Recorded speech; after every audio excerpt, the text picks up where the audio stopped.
Kalau kamu itu udah bahagia, jiwamu itu sehat gitu ya, satu tandanya, indikatornya adalah kamu tidak meminta-minta. Itu yang saya kutip ya, Pak. Hmm. Artinya itu kan kita udah kuat karena kita tadi produktif, harmonis antara pikiran dan perasaan kita, maka perilaku kita, sosial kita juga menjadi produktif.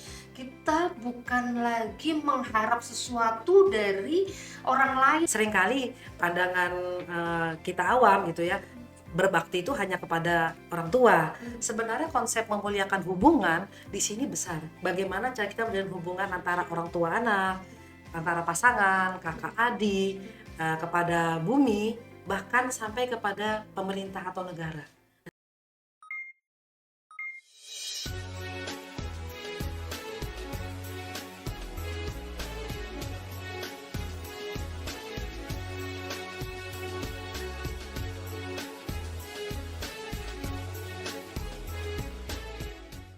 Ya, sahabat Harmoni, kembali lagi di podcast Harmoni FKUB Provinsi Kalimantan Timur. Kali ini kita akan membahas berkaitan dengan peringatan Hari Kesehatan Nasional yang dimana bersamaan dengan bulan November ya 2025 kita akan bahas materi tentang sehat jiwa, sehat iman, harmoni tubuh dan budi dalam perspektif Islam dan Konghucu, di mana spiritualitas dan kesehatan dalam bingkai kebersamaan FKUB Provinsi Kalimantan Timur. Telah hadir bersama kami ibu-ibu yang luar biasa dengan segala aktivitasnya, aktivitas sosial, kemudian aktivitas finansial, masih bisa hadir di tempat ini dalam rangka untuk memberikan edukasi kepada kita, dan kita akan mengangkat nilai-nilai sehat jiwa, sehat iman itu dalam konteks agama Islam dan juga Konghucu. Bersama saya, Ibu Nopi Alfitri, PhD. Beliau dari perwakilan FKUB Provinsi Kalimantan Timur yang juga bekerja di Rumah Sakit Atma Husada. Jadi relevan sekali. Ya, relevan sekali. Assalamualaikum Ibu. Waalaikumsalam, Pak. Oke. Dan tidak kalah pentingnya juga ini dari Ibu Margaret ya. Iya, Pak. Margaret SH, beliau dari perwakilan Matakin yang levelnya itu sudah guru ya. Maha guru gitu ya. Oh, bukan maha guru sih. Belum sampai di sana. Iya, iya. Ya, selamat siang Ibu Margaret. Siang. Sehat ya? Sehat. Ya, tentu saya pertanyaannya sehat karena kita mau bicara tentang kesehatan. Betul, makasih, Mas. Iya, iya, iya. Saya mungkin dari Ibu Margaret dulu, Bu. Iya, Ini Pak. berkaitan dengan pertanyaan kita ya. Dalam ajaran Konghucu itu kan ada dengan konsep Zongyong ya. Oh iya, Chongyong. Ya, Chongyong ya, ya. Atau keseimbangan. Nah, bagaimana keseimbangan ini diterapkan dalam menjaga kesehatan fisik dan batin? Seperti ini. Kalau Chongyong itu, Pak, itu kan artinya tengah sempurna, Pak. Jadi dalam kitab suci ajaran kita pun Konghucu itu ada satu kitab yang di dalamnya kitab susu itu kitab Chongyong. Chong sendiri artinya tengah gitu ya. Jadi tengah yang tepat. Jadi tidak lebih, tidak kurang. Jadi pas. Nah, Chong sendiri selain tengah tepat juga tengah harmonis. Nah, di sini kaitannya dengan menjalin hubungan relasi. Gimana kita dalam berhubungan tepat. Jadi tidak berlebihan, terlalu dekat. Yang nantinya ketika kita berhubungan malah kurangnya sopan santun, malah jadinya tidak sopan gitu ya, ataupun terlalu jauh gitu, menjadi kekurangan. Tapi Chongyong ini adalah bagaimana cara kita menjalin hubungan yang harmonis, termasuk kalau kita berbicara di hari kesehatan ini, kesehatan fisik dan kesehatan mental. Nah, mungkin juga saya rasa pasti di antara kita gitu ya, bukan hanya umat Konghucu dan juga bukan hanya etnis Tionghoa, kita mengenal yin yang, keseimbangan gitu ya, yang logonya bulat, di dalam hitam ada putih, dalam putih ada hitam. Nah, seperti itu pula dalam ajaran agama Konghucu kita disarankan gitu untuk selalu membina diri, menyeimbangkan antara kesehatan fisik yang tentunya akan meraga kepada keluar. Nah, ini juga Pak, secara mungkin saya bisa bagikan di ayat kami gitu ya. Bagikan di ayat kami dikatakan, kan pasti akan muncul pertanyaan, bagaimana kita menyeimbangkan pikiran kita? Pasti kita kan ada namanya manusia ya, ada darah, ada pikiran, marah, sedih, senang. Kan perjalanan hidup gitu ya. Bagaimana cara menyeimbangkannya? Nah, di kitab Tengah Sempurna di Congyong tadi, Pak, di bab utama dikatakan gembira, marah, sedih, senang sebelum timbul dinamai tengah. Setelah timbul tetapi masih tetap di dalam batas tengah dinamai harmonis. Tengah itulah pokok besar daripada dunia dan keharmonisan itulah cara menempuh jalan suci di dunia. Jadi wajar pada saat kita ada rasa gembira, marah, senang pun wajar. Tapi tetap tetap tengah, tidak boleh berlebihan. Nah, di tengah sempurna inilah kita bagaimana mengendalikan emosi kita. Jadi kalau secara simpel mungkin saya bisa katakan menyederhanakan emosi diri. Nah, nanti ya tentunya dengan kita bisa menyeimbangkan hal ini, ya akan meraga keluar, kesehatan fisik kita pun lebih terjaga. Seperti itu, Pak. Bu Margareta, kita Siap. memperdalam lagi kan di dalam keseimbangan tadi, masalah rasa ya, masalah rasa itu berkaitan dengan emosi, marah, kemudian juga yang lain-lainnya. Itu sebenarnya kan di dalam unsur yin dan yang 5 tadi itu dari keterokin. Biasanya orang suka mendongkol, maka organ hatinya dia akan jadi berat bekerja ini. Betul. Begitu orang yang misalnya gembira berlebihan, makanya organ jantungnya yang akan berlebihan. Begitu juga orang yang suka sedih, ya sedih. Termasuk kebetulan kita berguru ada 9 orang guru. Oh, ya, Saya Pak. belajar ilmu yin dan yang itu, dan saya nulis juga tentang akupresur.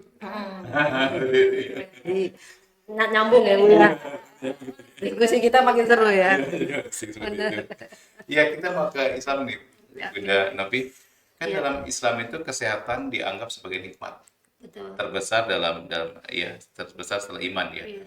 Nah, bagaimana Islam itu memandang keseimbangan antara kesehatan jasmani, rohani, dan sosial? Maknanya gini, katanya Islam itu tidak cukup hanya beriman, tapi selalu ada kata-kata tambahan wa amilus sholihah, kerja-kerja kemanusiaan. Dalam konteks kita namanya kerja sosial. Seperti apa keseimbangan ini? Monggo, Bu Novi. Baik, ya kami boleh mengutip satu hadis ya Pak Selamat itu dari riwayat Ibnu Majah yang diriwayatkan bahwa Rasulullah itu menyatakan bahwa hati yang gembira, hati yang bahagia itu adalah nikmat surga gitu ya. Dalam artian nikmat surga ini adalah bukan hanya surga yang nanti gitu, tapi surga kita dalam kehidupan yang saat ini juga. Nah, itu menjadi pondasi apalagi kalau di kesehatan jiwa ini topiknya keren banget gitu ya Pak. Kalau kita meyakini juga bahwa ada keseimbangan antara pikiran, perasaan dan perilaku. Jadi kalau tadi dikaitkan bagaimana antara pikiran, perasaan dan sosial ya Pak ya. Tadi bagaimana nanti itu semua akan berakibat kepada sosial, kesehatan raga, kesehatan jiwa, terus bagaimana hidup sosial. Produktivitas Pak, kalau di jiwanya begitu harmonis dia pikiran dan perasaan, maka wujud perilaku kita juga akan menjadi satu produktivitas. Nggak usah jauh-jauh Pak, kita juga punya bahwa senyum itu adalah ibadah misalnya, itu satu wujud yang memang wujud dari seseorang yang bahagia dikeluarkan melalui perilakunya dengan senyum. Itu satu bentuk bahwa kita udah produktif. Begitu orang nggak nyapa duluan, kita udah nyapa duluan, kita udah kasih senyum duluan. Itu tanda bahwa jiwanya sehat dan kondisi jiwa tadi nyambung Pak, pikiran dan perasaan itu harmonis dulu. Kalau yang dipikirkan A, yang dirasakan B, nanti sosialnya di perilakunya juga nggak akan terbentuk. Nah, seperti itu Pak kami Ya, mau jadi ada ungkapan katanya al ilmu imamul amal wal amalu tabi'uhu. Ya, ilmu itu katanya panduan amal orang bekerja, betul. dan wal amalu tabi, dan amalan itu kegiatan karir itu mengikuti berdasarkan ilmunya. Maka sepakat kalau pikirannya salah, perilakunya jadi salah. Turun Ilmunya ke rasa salah. dulu deh. Jadi salah luar biasa. Betul. Ya, kita masih lanjut nih, Bu. Di dalam Baik. hadis kan itu mengatakan bahwa mukmin yang kuat itu lebih baik daripada mukmin yang Nah, Iya. bagaimana mana hadis ini Bu dikaitkan dengan gaya hidup sehat dan produktif tadi yang Ibu bilang tadi? Oke. Iya. Iya, jadi ada juga satu riwayat hadis Pak yang menyatakan bahwa Kalau kamu itu udah bahagia, jiwamu itu sehat gitu ya, satu tandanya, indikatornya adalah kamu tidak meminta-minta. Itu yang saya kutip ya Pak. Hmm. Artinya itu kan kita udah kuat karena kita tadi produktif, harmonis antara pikiran dan perasaan kita, maka perilaku kita, sosial kita juga menjadi produktif. Kita bukan lagi mengharap sesuatu dari orang lain Pak, tapi kita ngerasa bahwa eh, saya bisa, saya mampu karena memang Allah yang memberikan kenikmatan ini semua, sehingga saya nggak perlu lagi meminta dari orang lain. Contoh aja penghargaan, Pak. Kita nggak lagi harus aku dihargai, enggak, tapi bagaimana kita boleh memberikan layanan ya Pak. Kalau kami orang Iya. kesehatan melayani dengan hati katanya gitu kan. Jadi itu udah kelihatan gitu Pak bahwa oh dia bahagia. Produktif itu dilihat dari bagaimana kualitas pikiran dan perasaannya. Karena semua kondisi kesehatan jiwa seseorang itu Pak dipengaruhi sama neurotransmitter kalau di Hmm. bidang kesehatan. Jadi kalau orang yang gelisah, yang dia butuh pengakuan, maaf ya Pak, bahasa kerennya kini butuh panggung gitu Oh, ya. Kamu nggak oh, kira-kira teman-teman di rumah sakit jiwa itu udah tidak butuh validasi lagi gitu. kembali ya Pak karena manusia ya Pak ya. Jadi bagaimanapun kita juga bekerja di bidang jiwa tapi ya kembali lagi ke manusianya bagaimana dia bisa memahami dirinya sendiri, mengenali dirinya sendiri bahwa Iya. aku udah berkualitas belum pikiran perasaanku sehingga nanti aku bisa ngelayanin orang lain dalam Iya. bentuk bahwa saya lebih kuat loh, saya lebih tidak perlu saya membutuh pengakuanmu tapi saya pelayan. Ibu apa Mas sepakat? Tidak butuh panggung tapi butuh validasi. Iya.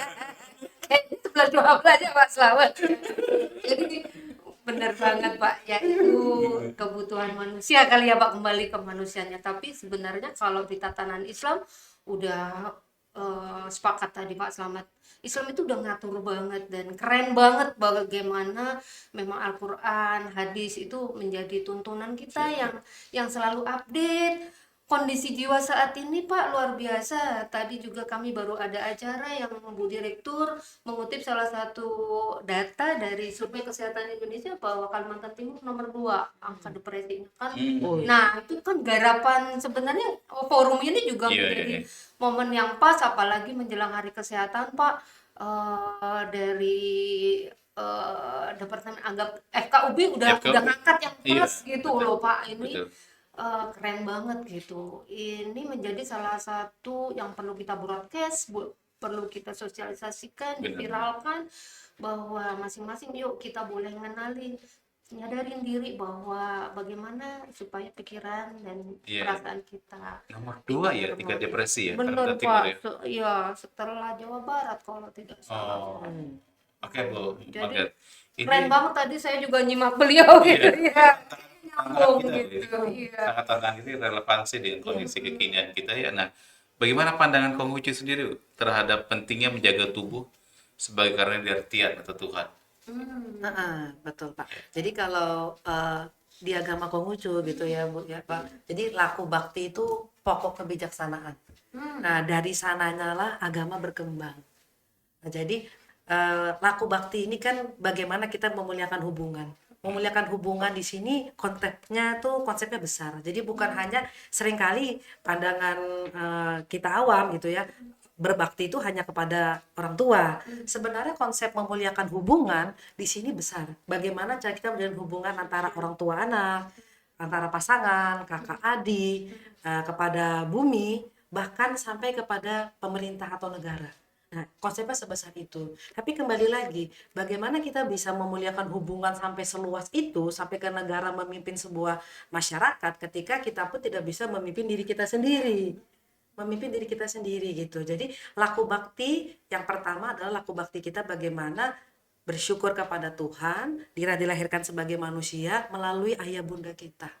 Jadi di ajaran agama kita, agama Konghucu, kita sebagai manusia diminta untuk menjaga diri kita dan takut untuk merusak tubuh.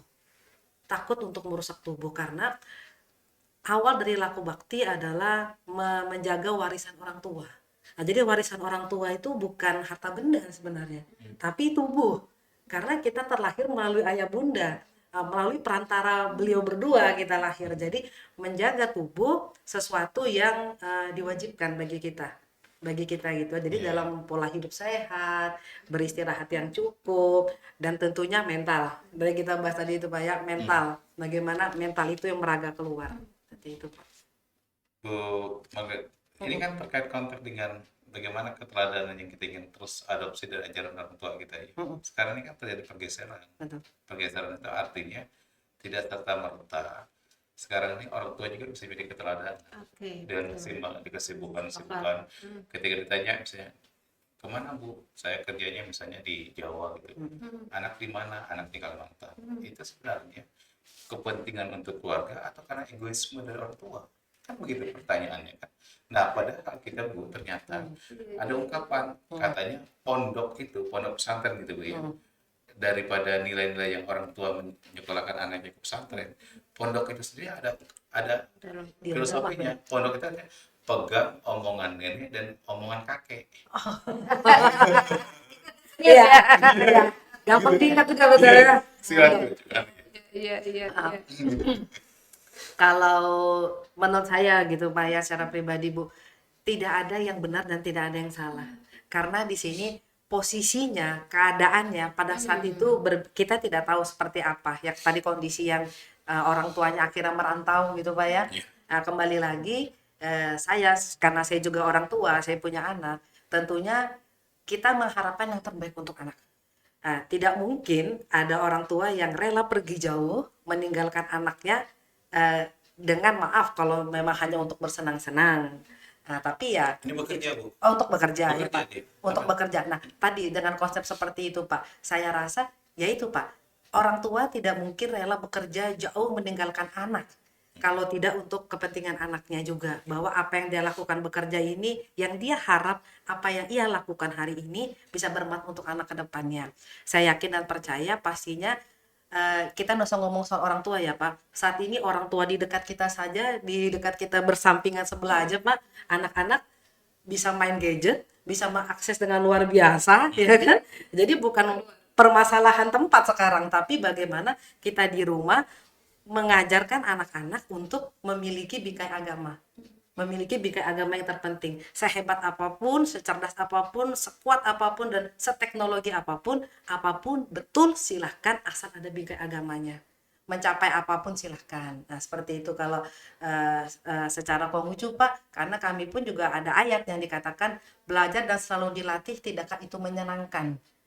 Nah, jadi kita pun diajarkan untuk terus berkembang dan berlatih, Pak. Nah, jadi berkembang dan berlatih. Jadi dengan adanya tantangan teknologi sekarang, terus yang posisi jauh seperti itu ya, tapi agama tetap harus kita lakukan. Nah, mungkin bagi yang beragama Muslim ya, Bu ya, sholat 5 waktu tidak pernah lepas. Nah, kami pun di agama kami juga ada, Pak. Sembahyang di rumah, sembahyang sebelum tidur, sembahyang purnama, banyak tatanan ini Pak, tatanan sembahyang kami ya, upacara persembahyangan kami itu banyak Bu. Jadi di agama Konghucu itu kita ada tientiren, bagaimana bersembahyang kepada Tuhan, kepada bumi dan kepada sesama. Nah, lewat persembahyangan itulah kita sebagai orang tua tuh terkadang Bu menyisipkan pesan-pesannya. Menyisipkan pesannya Pak. Jadi misalnya kita ada upacara sembahyang leluhur Pak. Di situ kita menyisipkan pesan biasanya. Nah, kita sembahyang leluhur, walaupun beliau sudah tiada, kenapa kita sembahyang itu termasuk sajian sembahyangnya. Jadi itu salah satu cara ya, Pak, untuk kita mengajarkan juga kepada anak-anak. Kalau kita tadi kasusnya kita ngomong posisi jauh, bahwa konsep bukan hanya dari omongan tapi perilaku. Tindakan sembahyang itu salah satunya, Pak. Oke, Gitu. luar biasa. Gitu. Ibu, ini kan kita mau lihat dalam konteks sosial tadi Bu ya. Artinya Iya, Pak. tidak cukup orang itu beriman, beribadah tanpa ada solidaritas sosialnya begitu. Nah, bagaimana FKUB ini Bu, membantu membangun lingkungan yang sehat Bu? Dengan apa? Dengan bukan hanya tubuh tapi juga pikiran dan toleransi antar umatnya. Iya, emang salah satu indikator sehat jiwa adalah bagaimana dia bisa bersosialisasi, Pak. Karena kalau orang sudah tidak seimbang tadi pikiran dan perasaannya, Pak, yang terganggu pertama kali adalah perilaku. Perilaku dari mana? Nanti ke kualitas interaksi sosial dia kan, Pak, gitu. dia maaf nih, depresi itu kondisi rasa yang paling buruk ya Pak ya, kalau di dalam tingkatan kesehatan gitu, dan juga kalau di dalam Islam setelah itu naik apatis, cuek misalnya, tapi depresi itu paling rendah. Nah, orang depresi apa Pak? Udah nggak produktif kan Pak? Iya, iya. Nyapa orang aja nggak mau. Jadi kelihatan banget kalau sudah ada perubahan secara sosial, kalau dia pikirannya tidak nyambung dengan rasa. Itu karena apa? Karena dia tidak mampu menseimbangkan neurotransmitter yang ada di dalam susunan saraf pusatnya. Orang stres, orang depresi, itu yang banyak keluar adalah hormon stresnya, Pak. Nah, ini yang besar pengaruhnya, Iya, iya. sehingga bisa nanti ada terapi-terapi yang memang bisa menseimbangkan kembali hormon-hormon yang ada di dalam susunan Bu, saraf gimana pusat. dengan MPD-nya itu? Dia. Kan Ya, narsistik apa itu tadi kan? personality Disorder. Iya, disorder yang iya, iya. kayak iya dia ngerasa paling benar. Ya, kalau kita juga kembali ke ilmu kesehatan jiwa Pak, kami punya 4 dimensi ya Pak di dalam sebuah kepribadian seseorang. Ada yang open, ada yang hidden, ada yang blind, ada yang unknown. Nah, kalau yang open ini yang sehat Pak, yang ranah pertama itu yang sehat. Saya tahu, orang lain tahu, saya juga tahu kualitas diri saya.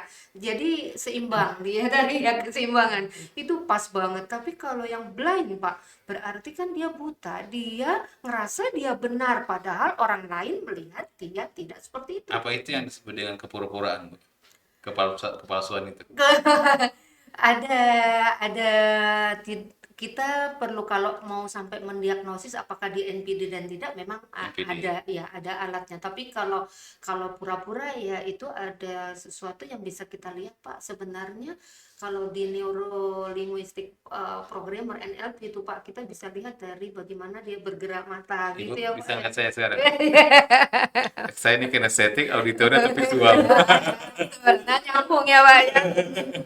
Iya, kelihatan. Iya. Benar Pak. Jadi kita nggak bisa lihat secara langsung gitu, tapi kita butuh interview karena kita nggak boleh langsung mendiagnosa, nanti jangan-jangan salah gitu ya Iya. Pak. Ya, Betul. jadi perlu in-depth interview dan ada alat-alatnya. Bu, Betul. kita ini semakin canggih ya. Iya, Kehidupan kita ini semakin modern. Hmm. Tapi yang saya tangkap poin tadi itu ada ungkapan juga bahwa teknologi itu tidak selamanya ramah ke manusia. Betul. Ya, orang kelihatannya secara fisiknya oke dengan fasilitas tampilan-tampilannya, tapi batinnya hari ini rapuh gelisah. Oke. Nah, bagaimana fungsi Konghucu untuk mengembalikan keseimbangan itu? Keseimbangannya. Nah, kalau tadi itu Bu, saya tuh juga yakin itu benar, saya tuh setuju gitu Bu ya. Memang saat ini apa yang membuat orang ini fisiknya oke gitu ya, tapi pikirannya terganggu kan karena validasi. Betul. Nah, betul saya setuju itu. Validasi ini kan sebenarnya aman, sangat bagus ketika validasinya diri sendiri. Bu, jadi validasi yang paling paling aman dan sempurna itu ya selfie itu kali ya. Selfie. Selfie, boleh. Betul. Itu salah satu validasi diri yang benar itu. Menghargai dan bersyukur. Ya. Betul. Yang menjadi bahaya Pak ketika kita meminta validasi dari orang lain. Nah, itu. Kita butuh pengakuan orang lain. Sampai melakukan segala cara bahkan yang tidak sesuai dengan saya pinjam teman-teman muslim akidah agama gitu ya. Melakukan untuk hanya sekedar validasi gitu. Sedangkan yang tepat validasi ini seperti apa? Jadi validasi di sini kan seringkali digambarkan validasi itu negatif. Enggak. Validasi perasaan diri sendiri menurut saya oke. Apalagi sekarang zaman parenting ya Bu. Ya, Kita ibu-ibu pun diajarkan orang tua untuk memvalidasi perasaan anak. Betul. Nah, di ajaran Konghucu pun sebenarnya memang tidak ada kata validasi karena itu kan kata bahasa sekarang ya. Tapi kan validasi ini memang sudah digambarkan seperti dulu bahwa kita ini perlu merasakan gitu ya. Ini contohnya ada nih Bu, saya Pak, di ajaran besar, di kitab ajaran besar ini dikatakan di Tasyi ajaran besar bab 7 1. Adapun yang dinamai membina diri itu harus lebih dulu meluruskan hati. Nah, ini kuncinya, Bapak Ibu, Iya, meluruskan hati. Jadi bagaimana supaya kita ini sinkron gitu ya antara fisik kita dengan perasaan kita itu meluruskan hati. Karena diri yang meliputi geram dan marah tidak dapat berbuat lurus. Yang diliputi takut dan khawatir tidak dapat berbuat lurus. Yang diliputi suka dan gemar, nah suka dan gemar pun tidak dapat berbuat lurus kalau berlebihan. Dan yang diliputi sedih dan sesal tidak dapat berbuat lurus. Hati yang tidak pada tempatnya, sekalipun melihat takkan tampak. Meskipun mendengar takkan terdengar. Dan meski makan takkan merasakan, kurang bersyukur. Ya kan? Yang sering terjadi pada saat hari ini yang tadi apa tadi ketidakseimbangan tadi ya Pak, ketika memang fisiknya tapi ternyata mentalnya Iya. terganggu saat ini. Bisa ya. Validasi tadi, kurang rasanya bersyukur. Seperti dikatakan Nabi, meski mendengar pun tidak akan terdengar, merasa kurang terus karena ingin validasi dari orang lain. Inilah sebabnya dikatakan di ayat ketiga bahwa untuk membina diri itu berpangkal pada meluruskan hati. Jadi bagaimana menyederhanakan emosional, menyambungkan atau mengharmoniskan antara rasional dan emosional segala sesuatu yang terjadi di kehidupan kita. Seperti itu sih Pak. Bu, dalam konteks nanti kita ke hati ya. Iya Pak. Ke hati. Dalam konteks validasi kan hari ini kan seharusnya orang tuh lebih banyak mengeksplor. Ya, mengeksplorasi bukan mengintegrasi. Yap. Nah, bagian menginterogasi inilah saya kira yang salah satu penyebabnya kenapa banyak orang stres. Karena dia Dijudge gitu Pak ya. dia diinterogasi hartanya, nanti pajaknya. Waduh. Nah, ini gimana nih kita menyimbangkan itu? Kalau soal pajak Pak, itu Enggak, menurut bukan saya. pajaknya. Ah, Ini saya yang soal interogasinya Pak. iya, interogasi itu kan. Oke. Nah, kalau menurut saya ya Pak ya, kalau orang menginterogasi, kita bisa menjawab. Tentu kita bisa menjawab. Nah, kesenangan kita, ketenangan kita itu tanggung jawab kita, bukan tanggung jawab orang lain. Oke. Iya kan? Jadi ketika kita diinterogasi, kita jangan merasa itu di pressure kalau menurut saya gitu. Silakan saja gitu loh. Mau bertanya, kita jawab. Apapun pertanyaannya saya bisa Pak jawab. Iya. Termasuk saya tidak tahu jawabannya. Ya kan seperti itu ya Bu ya. Kita kan positif ya kan ya, Pak? Jadi bukan berarti terpressure gitu. Jadi ya interogasi apapun itu tidak ada masalah menurut saya, tapi ya kembali lagi kalau sesuatu yang diinterogasi menyangkut pribadi yang seharusnya tidak diketahui oleh banyak orang, ya tentunya apalagi tidak sesuai dengan agama kita, ya kita berhak untuk menolak juga. Menolak untuk menolak dan menutupi sih Pak. Ya, poinnya jadi jangan bertanya pada saya, bertanyalah pada hati nuranimu karena itu jawaban yang paling ada kejujuran. Betul Pak. Gitu ya. Itu baik betul. Ibu, hadis kan mengatakan bahwa Allah wa inna fil jasadi mudghah.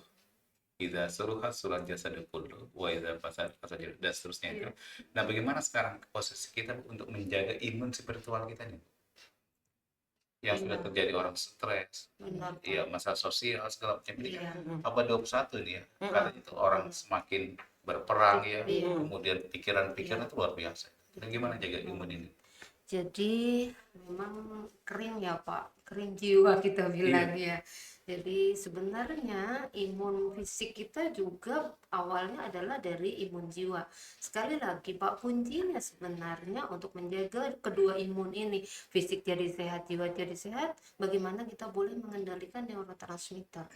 Bagaimana kita boleh menseimbangkan ratusan neurotransmitter yang memang menggerakkan semua fungsi tubuh kita ini. Lewat apa itu? Banyak Pak caranya. Salah satu di kami adalah teknik misalnya mindfulness, tarik nafas dalam. Tadi saya sempat baca bagaimana perilaku hidup sehat. Oh, keren juga di sini sudah mengadop gitu ya. Saya tadi sempat. Nah, itu salah satu cara Pak, bagaimana orang dengan pikiran yang full, mindfulness itu relaksasi, hormon-hormon relaksasinya akan keluar, hormon bahagianya juga akan keluar, kemudian bagaimana kesenangan juga itu akan seimbang, keberanian, nggak hanya berani gitu, nggak hanya adrenalin yang maju, tapi dia memang semua dalam kondisi di posisinya masing-masing, kapan dibutuhkan dia keluar begitu Pak. Jadi tidak harus nyari dari luar sebenarnya.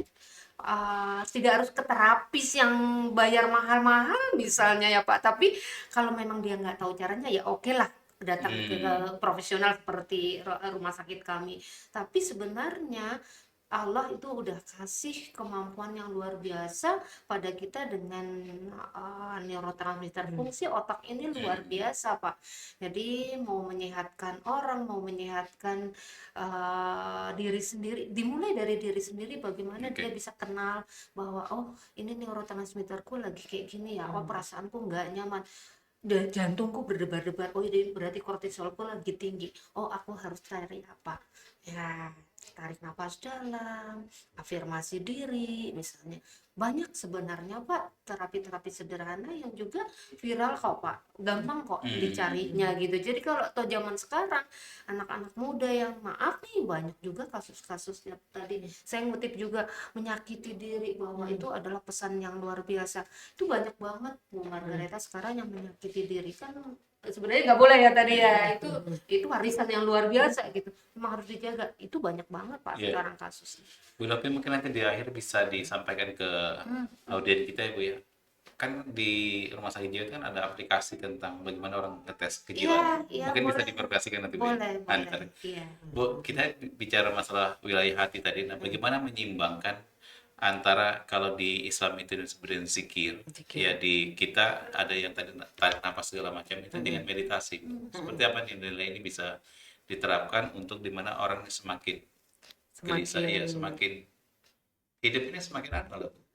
Katanya Om Covid, Tante Corona, hidup semakin berjepit banyak pemerana. Bagus ya kata-kata ya. Iya. Perlu dikucap berarti kita. Gimana, Bu? Iya betul Pak. Nanti zikirnya biar Ibu Siap. kita tanya di meditasi. Boleh, boleh. Jadi kalau di Konghucu sendiri Pak, kita mengenalnya Cingsin Pak, menyelami hati Pak. Jadi Cingsin menyelami hati. Jadi kalau konsep kita katakan meditasi itu kurang tepat ya kalau meditasi di ajaran Konghucu Pak, karena kita tidak menyebutnya meditasi tapi menyelami hati Pak, Cingsin. Jadi dimanapun kita bisa melakukan Cingsin. Jadi ketika dalam posisi duduk pun kita bisa Cingsin. Cingsin itu ya mengatur nafas seperti meditasi Pak, tapi posisi duduk, berdiri atau apapun tuh kita bisa atur sendiri.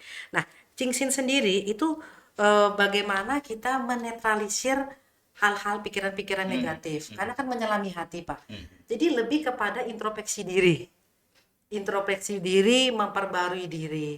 Mungkin berbeda dengan meditasi yang mungkin beberapa gitu, yang meditasi itu untuk mencapai penyempurnaan. Tapi kalau di Konghucu kita untuk introspeksi Pak, menyelami hati, untuk melihat di mana dan apa yang saat ini sedang terjadi ini, apa yang harus saya lakukan gitu loh. Introspeksi dirinya seperti apa yang harus saya kerjakan, bagaimana menghadapi ini, dan bagaimana berpikir secara rasional tadi Pak, secara rasional dan emosional ini seperti apa lewat Cingsin. Jadi di introspeksi inilah kita akan belajar banyak untuk lebih menyeimbangkan sih Pak. Jadi kalau saat ini wajar ya Pak, kalau hiruk pikuk satu hari penuh gitu ya, satu hari penuh begitu banyak masalah kerjaan ya.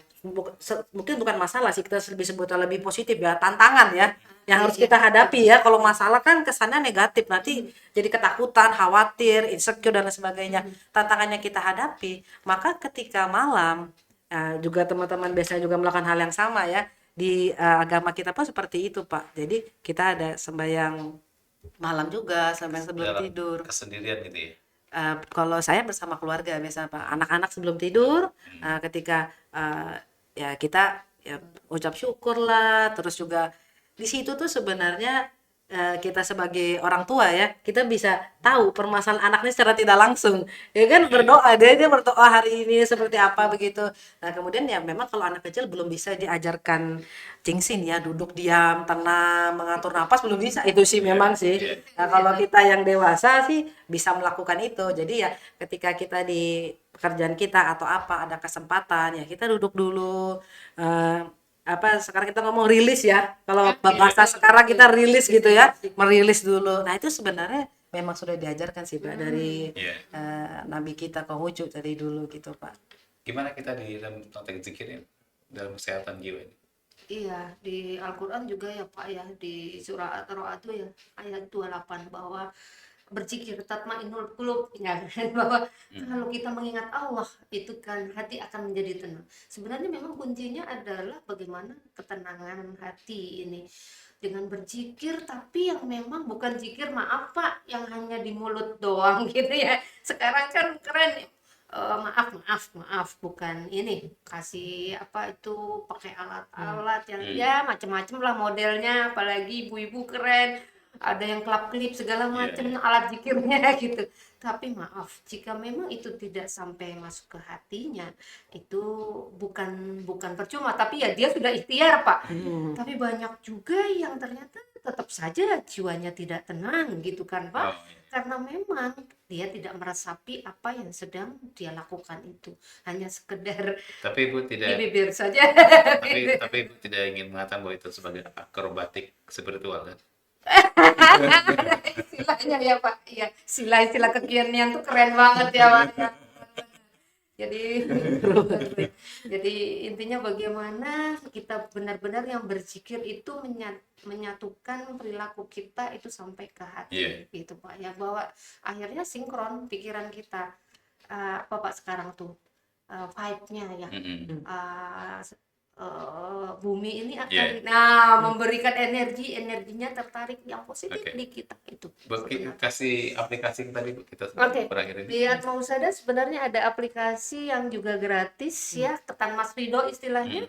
Di situ bagaimana mendeteksi Bapak Ibu semua ya, mendeteksi kecemasan itu paling ringan kan, kemudian depresi dan maaf resiko menyakiti diri tadi, resiko bunuh Linknya apa itu diri. Pak? Linknya Ketan Mas Rido aja Pak, apa? langsung Ketan Mas Rido. Ketan Mas Rido. Iya, Ketan itu sudah di ya. Google cari, nanti langsung masuk ke aplikasi Oke. gitu. Di situ mau konsultasi ada dua pilihan, Iya. mau mengisi dulu tadi introspeksi diri, ngisi dulu, nanti ada hasil merah, kuning, hijau. Merah berarti konsultasi gitu. Iya. Kalau kuning kita warning, kalau masih bisa mengatasi sendiri ya nggak apa-apa. Kalau hijau berarti kita sehat. Tapi kalau nggak mau milih untuk mengisi, boleh langsung klik konsultasi misalnya. Oh, iya. Itu Baik, juga baik. bisa. Jadi Baik. ada dua. Kemudian untuk yang gawat darurat, Pak, misalnya maaf tadi pikiran udah nggak tenang, udah suntuk, udah tadi gaya hidup menuntut banget, terus ada pikiran maaf mau Iya. menyakiti diri sendiri, kami juga punya Pujasera Pak istilahnya. Jadi di Pujasera itu hotline yang juga boleh diakses, dicari aja hotline servisnya Atma Husada gitu Pujasera, keluar nanti hotline service dan itu 24 jam Pak boleh diakses. Oke. Karena ada 3 shift teman-teman, jadi alatnya dibawa juga Oke. dengan shiftnya masing-masing. Iya. Ada dokter, ada perawat, ada psikolog klinisnya. Siap, siap. Insya Allah dibantu Pak. Iya, iya. Mudah-mudahan juga bisa menjadi Bu Margareta, Pak. singkat pesan mata kita terhadap kesehatan masyarakat Indonesia.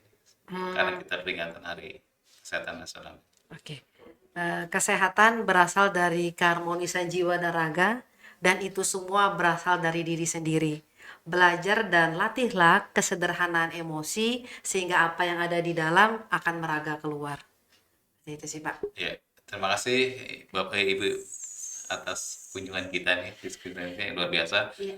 Hanya durasi waktu juga yang mengakhiri kita, sebenarnya menarik sekali pembicaraan kita, dan saya sendiri pun tidak puas untuk terus menggali gitu ya. Ya, sahabat Harmoni, demikian podcast kita pada hari ini yang secara khusus membicarakan tentang bagaimana keseimbangan kesehatan secara fisik, mental, dan spiritual dari perspektif agama Islam dan juga dari Konghucu yang sangat luar biasa. Semoga kita dalam memperingati Hari Kesehatan Nasional, kita semua warga negara Indonesia sehat sosial, sehat ekonomi, dan semua tetap memberikan yang terbaiknya bagi kehidupan, karena pada prinsipnya hidup itu harus menjadi seimbang, dan keseimbangan itu artinya bagaimana keadaan kita tidak menjadi ancaman bagi orang lain. Terima kasih banyak. Keren. Ya. Assalamualaikum warahmatullahi wabarakatuh. Waalaikumsalam warahmatullahi wabarakatuh.